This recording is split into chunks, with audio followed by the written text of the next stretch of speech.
그러면 박영선 의원님 질의해 주시기 바랍니다. 네, 그 전에 의사진행 발언하겠습니다. 국회법에 그 질의 순서와 관련해서 해당 의원끼리 양해가 됐거나 아니면 그 당의 간사가 순서는 얼마든지 바꿀 수 있는 건데 새누리당의 간사님은 무슨 법에 근거해서 해당 의원이 반드시 출석해가지고 그 의원의 양해를 구한 다음에 그 다음에 순서를 바꾸든지 그렇게 해야 된다는 그런 그렇게 관례로 운영되지도 않았고요. 새누리당 간사님이 그런 식으로 전횡을 휘두르면서 위원장 자리에 앉아서 회의를 진행해도 되는 겁니까? 제가 좀 설명을 드리겠습니다. 행정실에 물어보니까 관례로 의원님들이 계신 분들끼리 순서를 바꿀 수 있다고 그렇게 합니다. 그래서 이렇게 한 거고요. 아니, 그게 법에도 없는 얘기고요. 말씀을 제가 설명을 올리겠습니다. 지금까지 그렇게 진행되지 않았습니다. 아니, 저는 행정실에 물어봐가지고 그 의견대로 의사진행을 하는 여기에 대해서 겁니다. 답변해 주세요. 질의 순서는 의원들 간에 얼마든지요. 전화 통화나 뭐 아니면 네, 여러 가지 상황에 순서는 의해서 바꿀 수 있는데 바꿀 수 있는 건데요. 뒤에 아니 위원장님이 무슨 권한을 가지고 제가 권한이 네? 아니고 행정실에서 그렇게 쭉 운행했다고 하기 때문에 그런 겁니다. 안 들어주시는 거예요? 예? 무슨 말씀을 그렇게 하세요? 국정감사 때도요. 새누리당 간사 때문에 우리가 증인 채택을 못했어요. 그런데 저희가 지금 참고 있는 간사는 거예요. 증인 간에 협의해서 정한 네? 겁니다. 저희가 지금 참고 있는 거고 상임위에서 싸우기 싫어서 지금 가만히 있는 거예요. 그동안에 새누리당 간사가 휘두른 그 전횡에 대해서 저희가 기자회견할까요? 네? 기자회견 하십시오. 최순실과 관련된 증인 단 한 명도 못 받는다고 지금까지 그랬잖아요. 누가 최순실이라고 해서 그런 적 있습니까? 그렇게 억지 말씀하지 마세요. 뭘 억지 말씀을 하지 마세요. 최순실 간사 반대를 제대로 누가 하세요. 했습니까? 간사 제대로.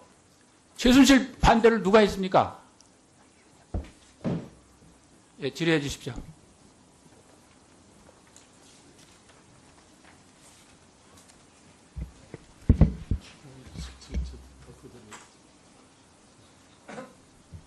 자, 저희가 그 국정감사 때, 네? 국정감사 때 간사님, 최경환 전 장관부터 시작해서 줄줄이 증인 신청을 했는데 간사님 반대로 지금까지 아무것도 못했어요. 그래서 이 나라가 지금 이 모양으로 가고 있는 거예요. 그런데 저희가 참고 있는 거예요, 지금. 그러면 그런 걸 간사는 감안해서 3당 간사 간에 합의를 해서 정한 겁니다. 증인은요.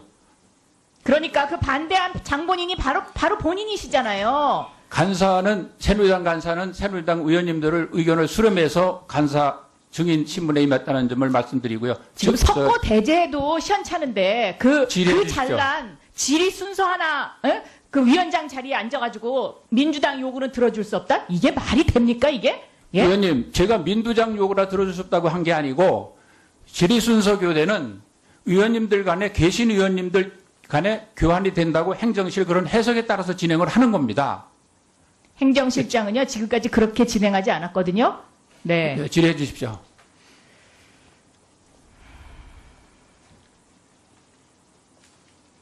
유일호 부총리께서는 오늘 해운 구조조정, 조선산업 구조조정을 발표를 하셨는데요.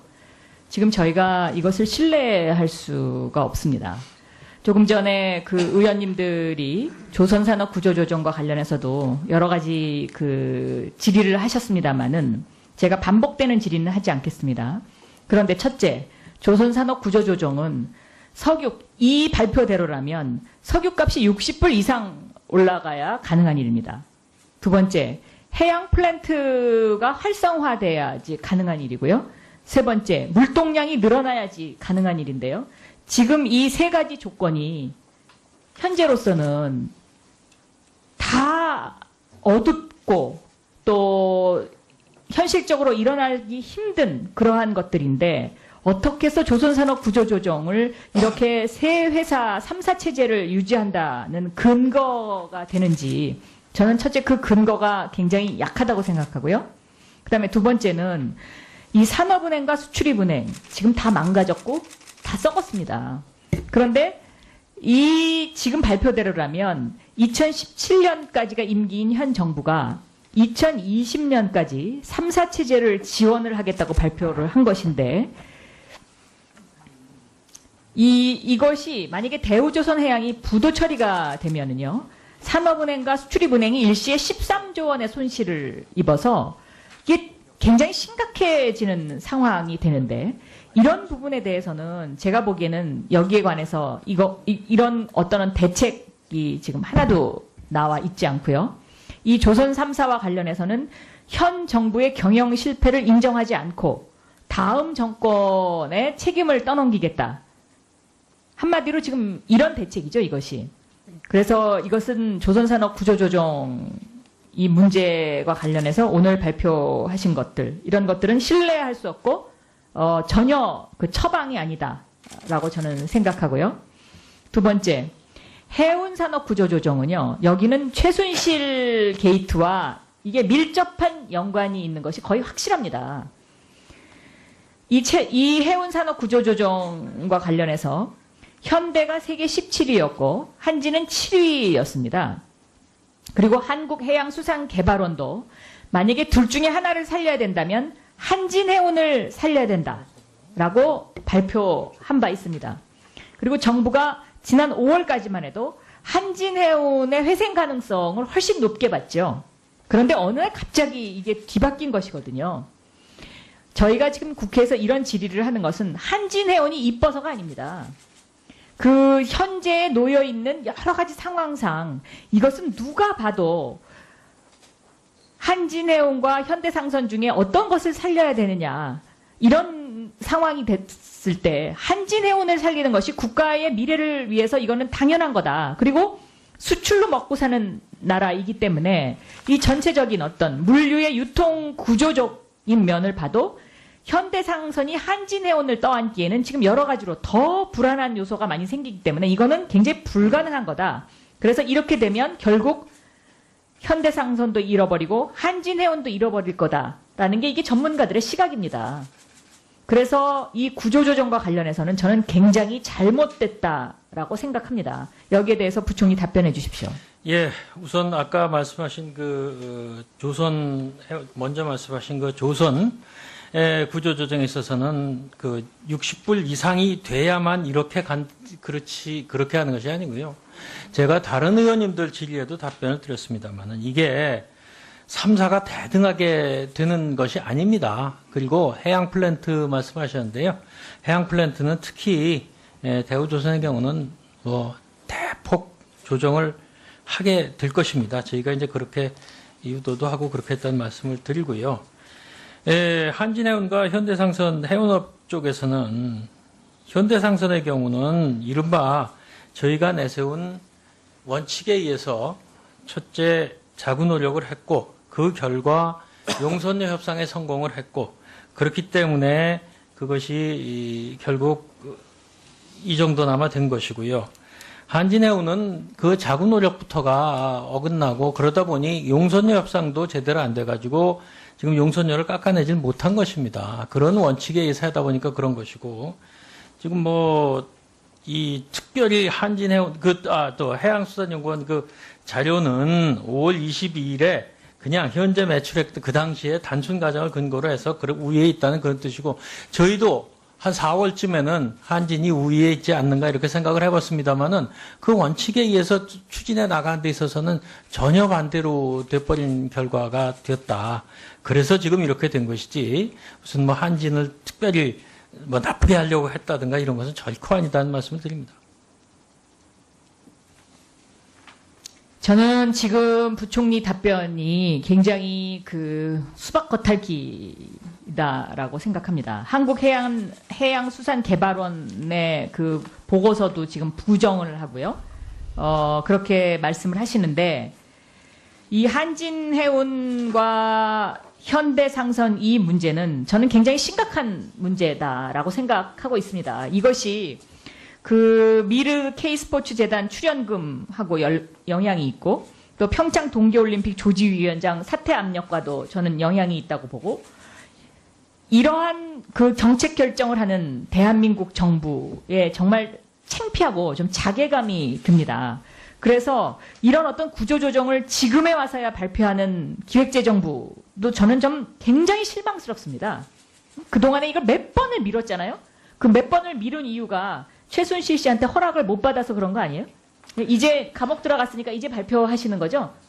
의원님, 해운업은 이미 이미 결론이 나 있는 것이고요. 지금 요번에 나오는 것은 해운업의 장기 발전 방안이 나온 것이고 거기에 어떻게 뭐 최순실이라는 사람이 관여를 할 수가 있었겠습니까? 그건 전혀 사실이 아니다는 말씀을 드리고요. 조선은 또 조선대로 정말 빨리 아까 어떤 의원님 왜 이렇게 또 이 정도를 가지고 이 정도밖에 못하면서 빨리 하느냐고 그러는데 저희로서는 이거라도 지금 빨리 해야 된다는 그런 것입니다. 저희가 물론 뭐 진선지미안을 안을 못 들은지 모르겠습니다만은 그렇기 때문에 이것은 그 최순실이나 특정인하고 아무 관계 없다는 말씀을 다시 드립니다.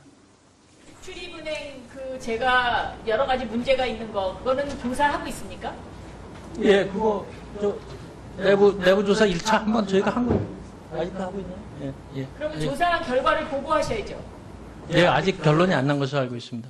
예. 그 조사한 결과 보고해 주시고요. 예, 결론이 나면 바로 보고 드리겠습니다. 그다음에 최순실 그 예산 그거 빨리 정리해서 주세요. 예, 그러면 알겠습니다. 제가 갖고 있는 자료로 다 말씀드리겠습니다. 최순실 예산. 예, 예, 알겠습니다. 조윤선 문체부 장관 나와주십시오.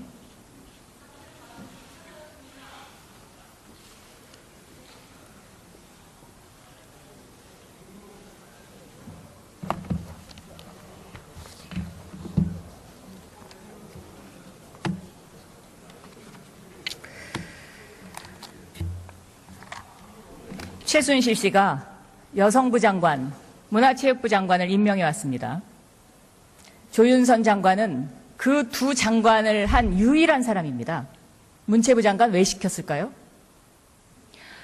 저는 제가 문화예술에 관한 2권의 책을 출판하고 2008년부터 18대 국회의원을 하는 동안에 문방위원을 지내면서 대정부 질문도 이 문화 예산에 관해서 할 정도로 문화 정책에 관심이 많았습니다. 제가 그렇게 문화 정책에 관심이 많아서 대선 때도 문화 정책 공약을 만드는 일을 하겠다고 말씀드린 바도 있고 대통령께서는 제가 이 부분에 관심이 많다는 사실을 지난 수년간 일하면서 충분히 이해하고 계십니다. 자, 그렇게 관심이 많으셔서 청와대 정무수석 당시에 정유라와 사진도 찍고 지난해 12월에 빅뱅과 사진 찍었습니까? 정유라와 사진을 자, 찍은 빅뱅 것은 사진 좀 보여주십시오. 의원님 하나하나 답변을 드리겠습니다. 정유라와 사진을 찍은 것은 네, 이제 청와대 내려주시죠. 정무수석 시절에 대통령께서 아시안 게임에 출전했던 모든 선수들을 초빙해서 연무관에서 오찬을 했습니다. 저는 대통령께서 각 선수단과 사진을 찍기 위해서 다른 선수들이 기다리고 있는 동안에 저를 오라고 하는 테이블에 가서 사진을 찍어주었습니다.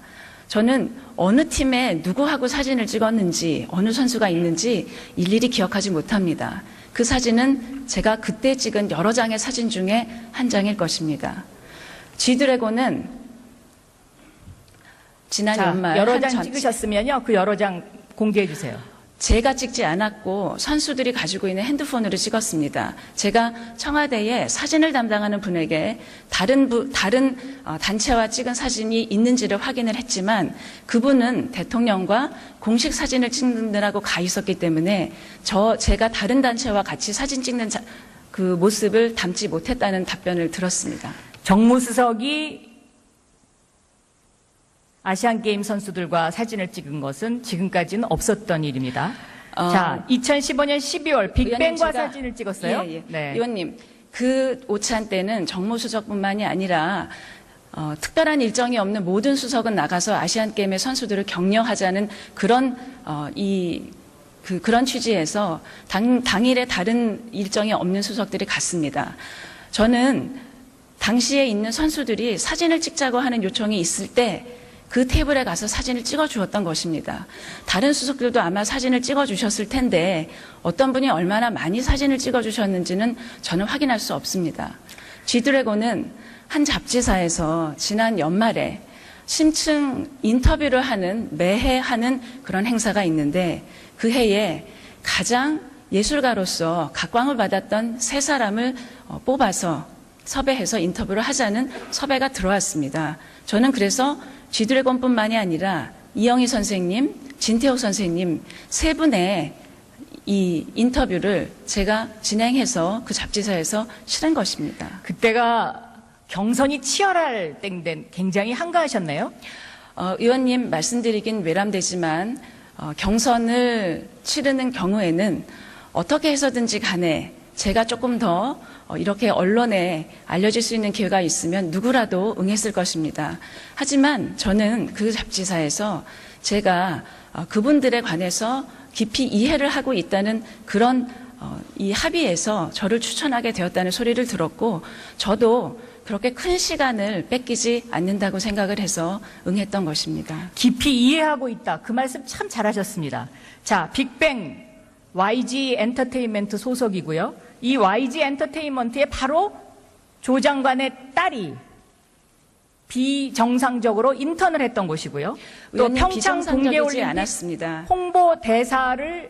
홍보대사가 바로 빅뱅입니다. 이게 다 지금 연결고리가 돼 있는 것이거든요. 의원님, 문체부에 소속된 수많은 행사가 있습니다. 관광의 홍보대사도 있고 한복의 홍보대사도 있고 그리고 평창올림픽 홍보대사는 제가 문체부에서 직접 했는지 조직위에서 선정을 했는지는 그 과정을 알 수 없습니다만 문체부 소속 문체부가 관여하는 업무에 일을 해주는 선의로 일을 해주는 연예인들은 저는 아주 다수가 있어 왔다고 알고 있습니다. 자, 우병우 전 민정수석 부인 이민정 씨. 네. 잘 아시죠? 잘 알지 못합니다. 저는 2번 봤습니다. 첫 번째는 우병우 수석께서 대통령 임명장을 받을 때 부부가 함께 참석하기 때문에 봤고, 두 번째는 제가 의원실에 답변에도 답변을 했듯이 제가 정무수석을 그만두고 이 개인으로 있을 때 우연히 미술관에 찾아갔을 때 비서실장님과 수석님, 장관님들의 사모님들이 거기서 미술관을 관람하고 찻집에 계실 때 우연히 조우해서 차를 함께 여러 명과 만난 그 바로 그 번뿐입니다. 장면을 본 사람이 제보를 해준 겁니다. 예, 네, 제가 이민정, 우병우 전 민정수석과 조윤선 장관이 만나는 장면. 네, 네. 제가 그때 이병길 실장님 사모님을 비롯한 여러 수석과 아마 그때 문체부 장관님도 계셨을 텐데, 장관님 사모님도 계셨을 텐데요. 8명 내지 9명이었다고 제가 기억을 하고 있습니다. 그분들이 차를 마실 때 제가 같이 동석을 해서 한 30분 정도 차를 마시면서 얘기한 적이 있습니다. 문고리 3인방 부인들도 만나신 적 있으시죠? 없습니다. 자, 제보는 이렇습니다.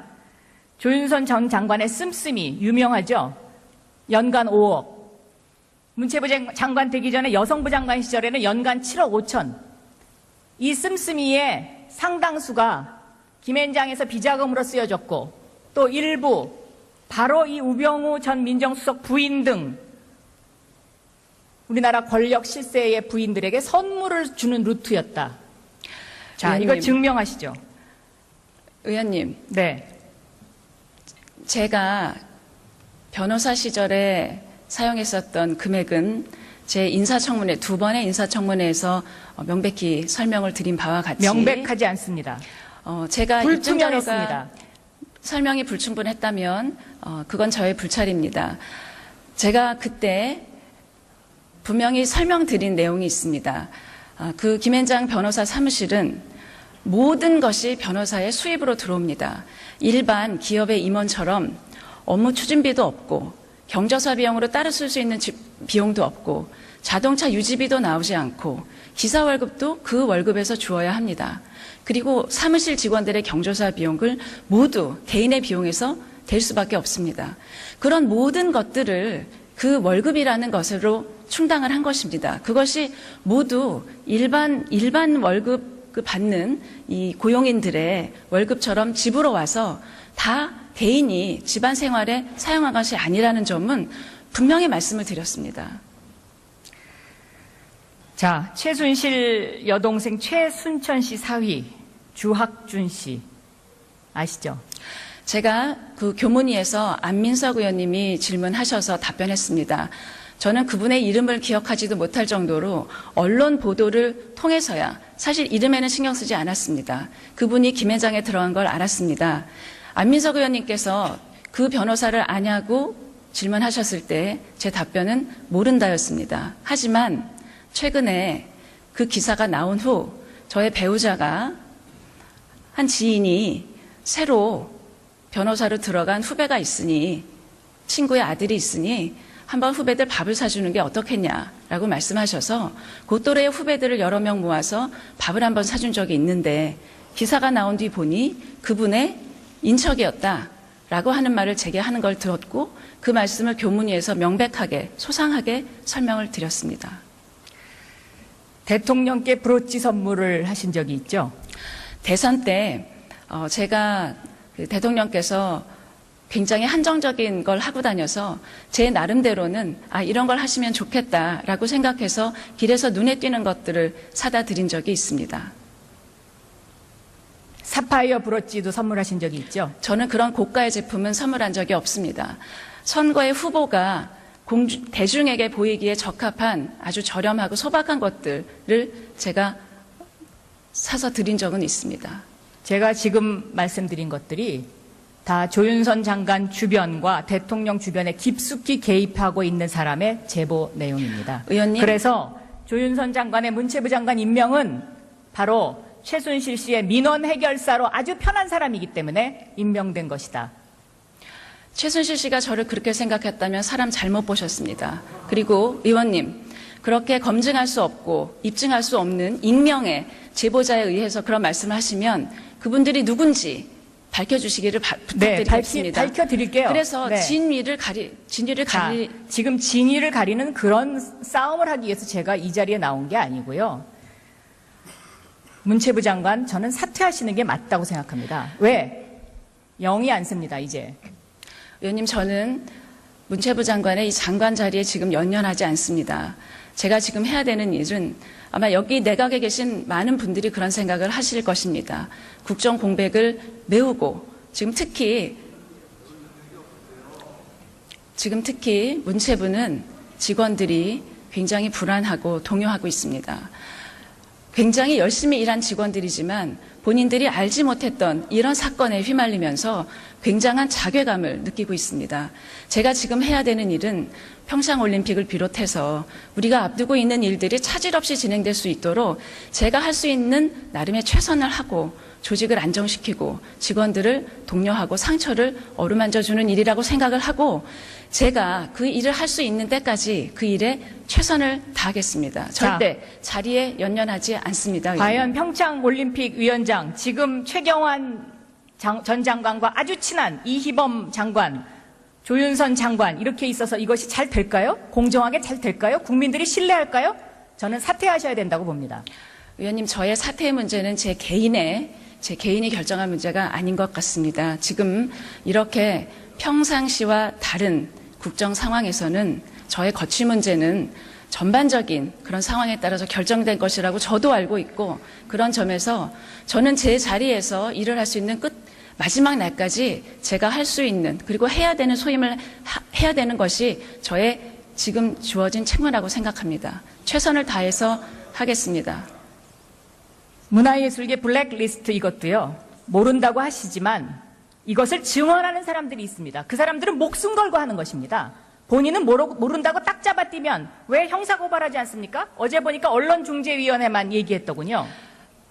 의원님, 저는 대변인을 하면서 언론인들과 그동안에 오랜 서로 배우고 서로 함께 일하고 하면서 신뢰관계를 돈독히 했습니다. 그리고 어느 정도의 신뢰가 있다고 생각합니다. 그렇기 때문에 지금 나와 있는 언론의 기사와 사설에 대해서 정정보도를 신청하는 것 이외에는 언론사를 상대로 해서 더 이상의 법적인 조치를 하고 싶은 마음은 추호도 없습니다. 하지만 검증할 수 없는 사실관계를 확인할 수도 없는 그런 익명의 뒤에 숨어서 사실이 아닌 진술을 하고 그 진술을 바탕으로 그런 기사가 나와서 제가 문화예술의 애호가로서 그리고 정책에 관심이 있는 사람으로서 평생 자연인 조윤선으로 살아가기에도 힘들 만큼의 누명을 썼습니다. 저는 그러한 진술로 인해서 제가 입은 정신적인 피해와 명예는 반드시 회복돼야 된다고 생각하고 익명이 아니라 실명으로 나와서 진술을 해서 검증해서 각자 책임질 일이 있으면 각자 책임을 지면 된다고 생각합니다. 저는 반드시 그렇게 했으면 좋겠습니다. 제가 하지 않은 일을 하지 않았다고 반복적으로 답변하는 일 이외에 제가 입증할 수 있는 길은 없습니다. 그렇기 때문에 그 진술을 한 익명의 진술인이 스스로 떳떳하게 나와서 제가 그 리스트를 작성했다고 진술을 했을 때 검증해서 각자 책임을 지도록 저는 그렇게 했으면 좋겠습니다. 일단 문화체육부 장관의 임명 과정이 매우 불투명하고 인사청문회 과정에서 1년에 5억에 관한 생활비 부분이 불투명하기 때문에 저는 이러한 것들에 관한 그 장관으로서의 영이 쓰지 않고 앞으로 이 문화계를 맡길 수 없다고 국민들이 판단하고 있다고 저는 생각합니다. 그래서 사퇴하셔야 된다고 생각합니다. 일단 들어가십시오.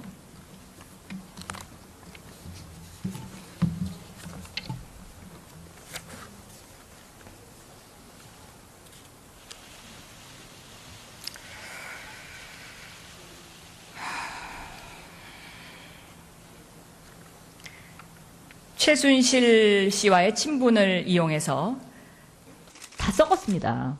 그런데 이 지금 발표대로라면 2017년까지가 임기인 현 정부가 2020년까지 3사 체제를 지원을 하겠다고 발표를 한 것인데 이것이 만약에 대우조선해양이 부도 처리가 되면은요, 산업은행과 수출입은행이 일시에 13조 원의 손실을 입어서 이게 굉장히 심각해지는 상황이 되는데, 이런 부분에 대해서는 제가 보기에는 여기에 관해서 이런 어떤 대책이 지금 하나도 나와 있지 않고요. 이 조선 3사와 관련해서는 현 정부의 경영 실패를 인정하지 않고 다음 정권의 책임을 떠넘기겠다. 한마디로 지금 이런 대책이죠, 이것이. 그래서 이것은 조선산업 구조조정 이 문제와 관련해서 오늘 발표하신 것들, 이런 것들은 신뢰할 수 없고 전혀 그 처방이 아니다라고 저는 생각하고요. 두 번째, 해운산업 구조조정은요, 여기는 최순실 게이트와 정리께서는 오늘 해운 구조조정, 조선산업 구조조정을 발표를 하셨는데요. 지금 저희가 이것을 신뢰할 수가 없습니다. 조금 전에 그 의원님들이 조선산업 구조조정과 관련해서도 여러 가지 그 질의를 하셨습니다만은 제가 반복되는 질의는 하지 않겠습니다. 그런데 첫째, 조선산업 구조조정은 이 발표대로라면 석유값이 60불 이상 올라가야 가능한 일입니다.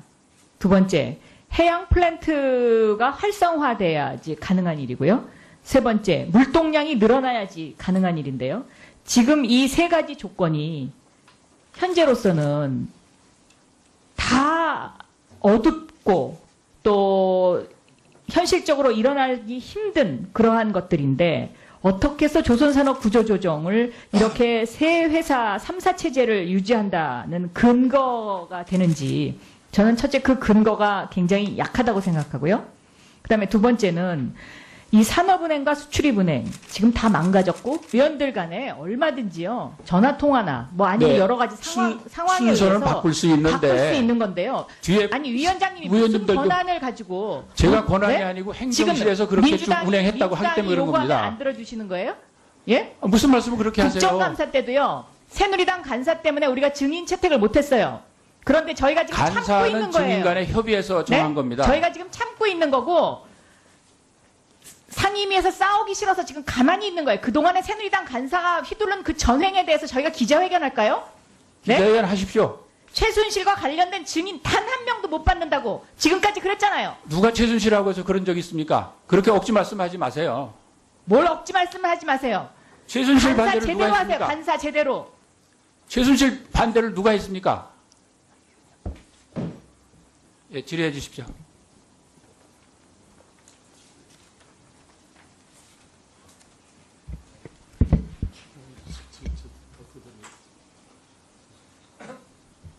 자, 저희가 그 국정감사 때, 네? 국정감사 때 간사님, 최경환 전 장관부터 시작해서 줄줄이 증인 신청을 했는데 간사님 반대로 지금까지 아무것도 못했어요. 그래서 이 나라가 지금 이 모양으로 가고 있는 거예요. 그런데 저희가 참고 있는 거예요, 지금.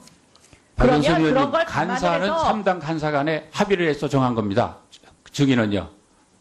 그러니까 그 반대한 장본인이 바로 본인이시잖아요. 간사는 새누리당 의원님들을 의견을 수렴해서 간사 증인 신문에 임했다는 점을 말씀드리고요. 지금 석고 대제도 시원찮은데 그 질의해 주십시오. 잘난 질의 순서 하나, 에? 그 위원장 자리에 앉아가지고 민주당 요구는 들어줄 수 없다? 이게 말이 됩니까 이게? 예? 의원님, 제가 민주당 요구라 들어줄 수 없다고 한 게 아니고 질의순서 교대는 의원님들 간에 계신 의원님들 간에 교환이 된다고 행정실 그런 해석에 따라서 진행을 하는 겁니다. 행정실장은요 지금까지 그렇게 진행하지 않았거든요. 네. 질의해 주십시오.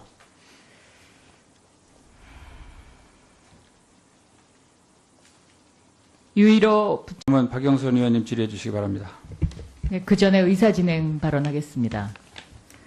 국회법에 그 질의 순서와 관련해서 해당 의원끼리 양해가 됐거나 아니면 그 당의 간사가 순서는 얼마든지 바꿀 수 있는 건데 새누리당의 간사님은 무슨 법에 근거해서 해당 의원이 반드시 출석해가지고 그 의원의 양해를 구한 다음에 그 다음에 순서를 바꾸든지 그렇게 해야 된다는 그런 관례로 운영되지도 않았고요.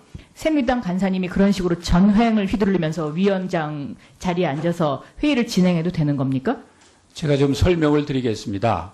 행정실에 물어보니까 관례로 의원님들이 계신 분들끼리 순서를 바꿀 수 있다고 그렇게 합니다. 그래서 이렇게 한 거고요. 아니, 그게 법에도 그다음에 없는 얘기고요. 말씀을 제가 설명을 올리겠습니다. 지금까지 그렇게 진행되지 않았습니다. 아니, 저는 행정실에 물어봐가지고 그 의견대로 의사 진행을 행정실장님 하는 여기에 대해서 겁니다. 답변해 주세요.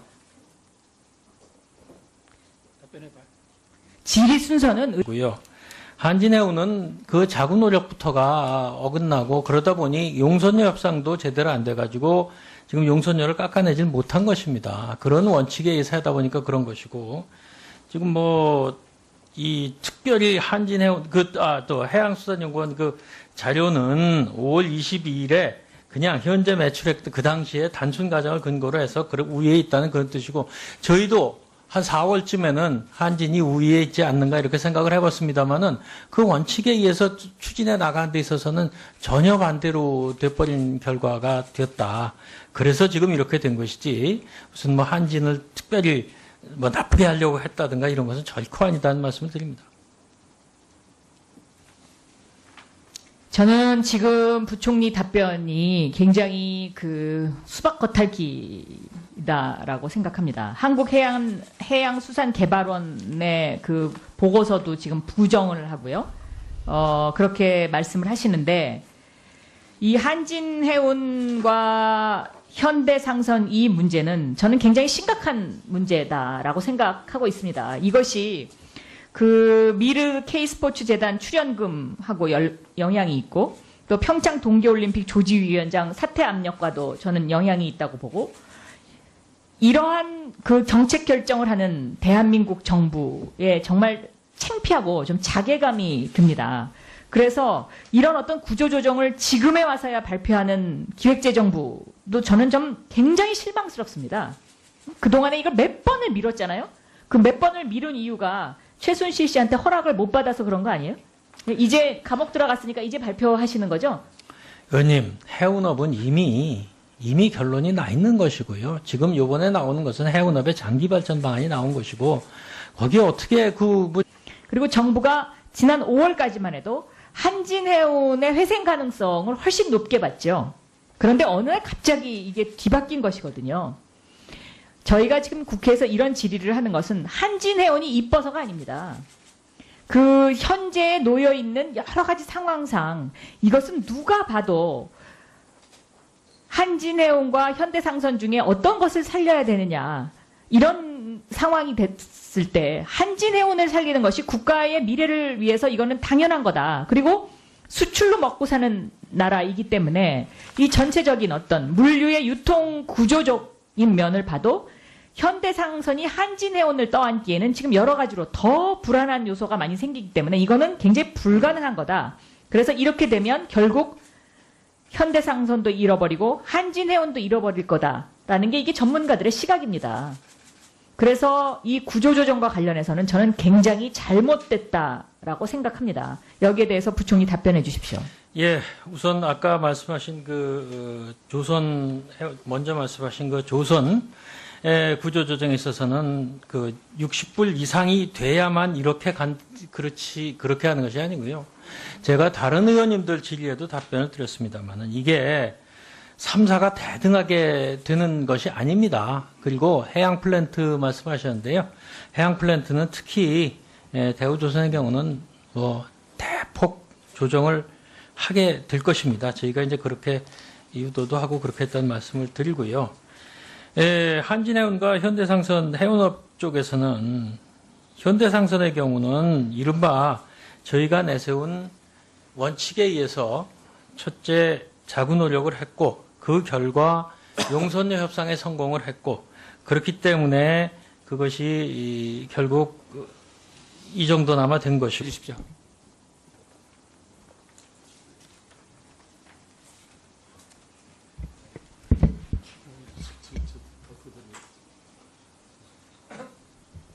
자, 저희가 국정감사 때, 네? 국정감사 때 간사님, 최경환 전 장관부터 시작해서 줄줄이 증인 신청을 했는데 간사님 반대로 지금까지 아무것도 못했어요. 그래서 이 나라가 지금 이 모양으로 가고 있는 거예요. 그런데 저희가 참고 있는 거예요, 지금. 그러면 박영선 그런 의원님, 걸 감안을 간사는 해서 3당 간사 간에 합의를 해서 정한 겁니다. 증인은요. 그러니까 그 반대한 장본인이 바로 본인이시잖아요. 간사는 새누리당 간사는 새누리당 의원님들을 의견을 수렴해서 간사 증인 신문에 임했다는 점을 말씀드리고요. 지금 석고 대제도 시원찮은데 그 질의해 주십시오. 잘난 질의 순서 하나 그 위원장 자리에 앉아가지고 민주당 요구는 들어줄 수 없다? 이게 말이 됩니까 이게? 예? 의원님, 제가 민주당 요구라 들어주셨다고 한 게 아니고 질의 순서 교대는 의원님들 간에 계신 의원님들 간에 교환이 된다고 행정실 그런 해석에 따라서 진행을 하는 겁니다. 행정실장은요 지금까지 그렇게 진행하지 않았거든요. 네. 네, 질의해 주십시오.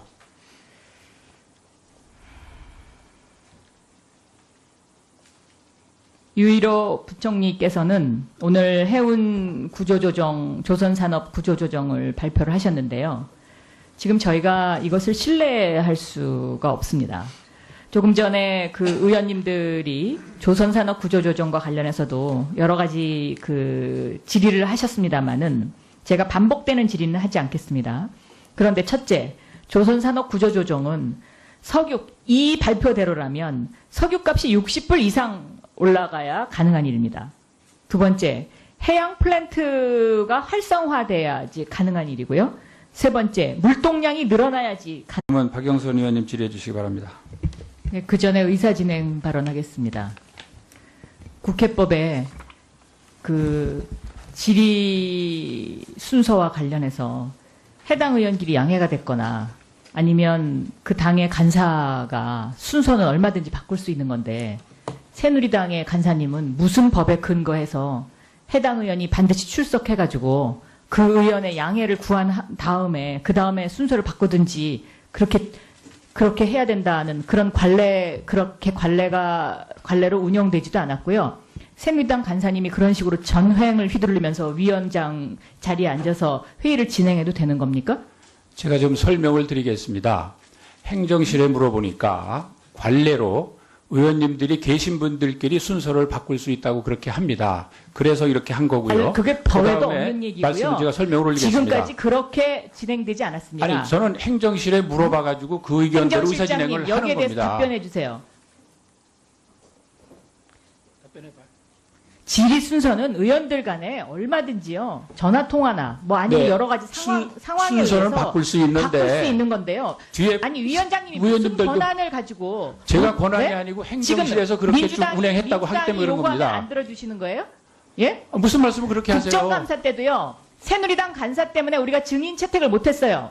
그런데 저희가 지금 참고 간사는 있는 거예요. 증인 간에 협의해서 정한 네? 겁니다. 저희가 지금 참고 있는 거고 상임위에서 싸우기 싫어서 지금 가만히 있는 거예요. 그동안에 새누리당 간사가 휘둘른 그 전횡에 대해서 저희가 기자회견할까요? 네? 기자회견 하십시오. 최순실과 관련된 증인 단 한 명도 못 받는다고 지금까지 그랬잖아요. 누가 최순실하고 해서 그런 적 있습니까? 그렇게 억지 말씀하지 마세요. 뭘 억지 말씀을 하지 마세요. 최순실 간사 반대를 누가 제대로 하세요. 했습니까? 간사 제대로. 최순실 반대를 누가 했습니까? 예, 질의 가능한 일인데요.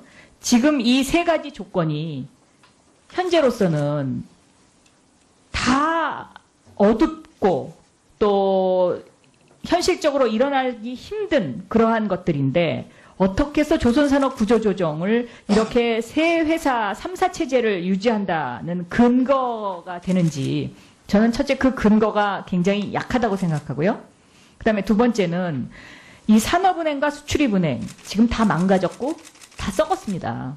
그런데 이 지금 발표대로라면 2017년까지가 임기인 현 정부가 2020년까지 3사 체제를 지원을 하겠다고 발표를 한 것인데 이것이 만약에 대우조선해양이 부도 처리가 되면은요.